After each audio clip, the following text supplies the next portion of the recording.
இப்போ கவர்மெண்ட்லேருந்து யாராச்சும் வந்து உங்களுக்கு ஃப்ரீயாக ட்ரீட்மெண்ட் பண்ணுறன்ற பேரில் அவங்களோட எக்ஸ்பெரிமெண்ட்டுக்கு உங்களை யூஸ் பண்ணிட்டாங்க அப்படின்னா அது கரெக்டாக 1932 யூஎஸ் ஹெல்த் கேர் சென்டரில் ஒரு மெடிக்கல் கேம்ப் கண்டக்ட் பண்ணுறாங்க. அதில் அமெரிக்கன் அண்ட் ஆஃப்ரிக்காவில் இருக்க ஒரு 600 பேரை செலக்ட் பண்ணி அதில் எத்தனை பேருக்கு சிப்லிஸ் இருக்குன்னு சொல்லிட்டு செக் பண்ணுறாங்க. அதில் 399 பேருக்கு அந்த ப்ராப்ளம் இருக்குது, ஆனால் 201 பேருக்கு அந்த ப்ராப்ளம் கிடையாது. இப்போ இந்த மெடிக்கல் கேம்ப் இவங்க கண்டக்ட் பண்ணாங்கல்ல, அதுக்கு ரீசன் அந்த ப்ராப்ளமை சால்வ் பண்ணணுன்றதுக்காக கிடையாது, அது நம்மளோட பாடியில் எப்படி ரியாக்ட் ஆகுது, அது நம்மளை எப்படி அஃபெக்ட் பண்ணுதுன்றதை தெரிஞ்சுக்கிறதுக்காக தான். இந்த கேம்ப்லாம் முடிஞ்சதுக்கப்புறம் டாக்டர்ஸ் அவங்கள ட்ராக் பண்ண ஆரம்பிச்சாங்க. அதில் நிறைய பேர் இறந்து போனாங்க, ஒரு சில பேர் பிளைண்ட் ஆனாங்க, அண்ட் பிறக்கிற நிறைய குழந்தைங்க அந்த டிசீஸோடவே பிறந்தாங்க.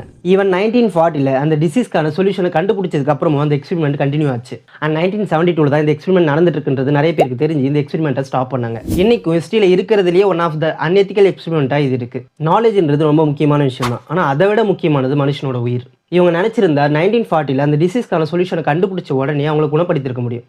ஆனால் அது நம்மளோட பாடியில் எப்படி ரியாக்ட் பண்ணுறதுன்றது தெரிஞ்சுக்கணுன்ற ஒரே காரணத்துக்காக அத்தனை பேரை கொண்டு இருக்காங்க.